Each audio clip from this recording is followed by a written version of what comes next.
जैसे कि अभी हमने देखा वो आगे किसी और के साथ भी हो जाएगा।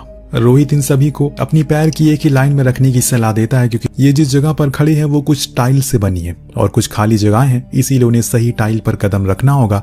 वो खुद आगे आगे और अपनी कैलकुलेशन की मदद से सही रास्ता बनाए। हालांकि बीच में उसे गलत कदम भी रख दिया, लेकिन एल्डन ने उसकी जान बचा ली। देन अब ये लोग सीढ़ियों की मदद से और नीचे जाते हैं। आगे जाने पर उन्हें एक बड़ा सा पत्थर मिलता है जिस पर कुछ आकृतियां बनी थी, जिससे रोहित और एल्डर समझने लगते हैं। कुछ देर बाद उन्हें समझ में आ जाता है कि यह असल में एक रास्ते की तरफ इशारा कर रहा है, इसीलिए वो उस पत्थर को साइड कर देते हैं। तभी उनके सामने कुछ और सीढ़ियां आती है जिसमें ये लोग संभलते हुए नीचे उतरते हैं।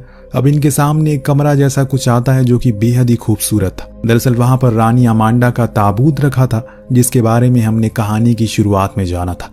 उस ताबूत को सोने से तराशा गया था। बाकी के लोग कमरे को देख ही रहे होते हैं, तभी पीटर और बाकी के कुछ लोग मिलकर उस ताबूत को खोल देते हैं जिसके अंदर रानी की मम्मी दिख जाती है। इन्होंने बड़ी ही बेदर्दी से उसे उठाकर बाहर फेंक दिया क्योंकि उन्हें उनकी कोई जरूरत नहीं है। मैसेस्टोन को सिर्फ ओरेसिस का मंदिर चाहिए जिसकी लोग पूजा करते थे, और इसीलिए वो पीटर से वो की ऑफ हेवन मांगता है जो कि वो दे देता है। लेकिन क्या इन्होंने जो अभी किया वो सही था? रानी अमांडा बहुत खास शख्सियत थी और इसे उठाकर फेंक देना इसको आगे जाने पर कोई भारी नुकसान देगा।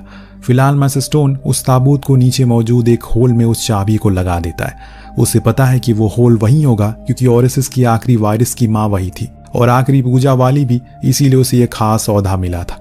इस बारी जब नीचे जाते हैं वो, तो मैसेस्टोन पीटर को पीछे ही रखता है क्योंकि वो नहीं चाहता कि इस बारी वो कोई बचकानी हरकत करे, और इससे पीटर काफी नाखुश होता है। भागते हुए वो आगे आने लगता है। इसी चक्कर में उसका पैर एक गलत पत्थर पर पड़ जाता है जिससे जिस जगह पर ये लोग खड़े हैं वो पूरी तरह सील हो जाती है। जब ये 3 ग्रुप में बट गए जिसमें एल्डर सारा और क्लियर एक में थे और बाकी ये कुछ इस तरफ थे, सभी बहुत ही ज्यादा घबरा चुके हैं। अब ये क्या करें?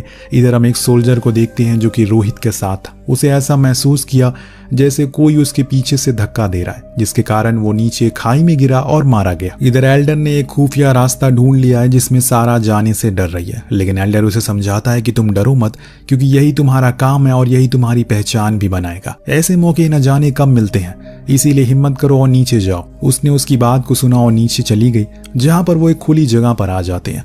वहीं पर उस सोल्जर को लाश भी मिलती है जिसे ऊपर से फेंका गया था।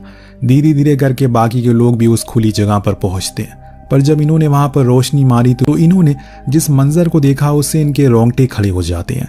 दरअसल वहां तो पूरी सेना थी ओरेसिस को मारने वालों की, जिसे राजा फिरौन और इसके लोगों ने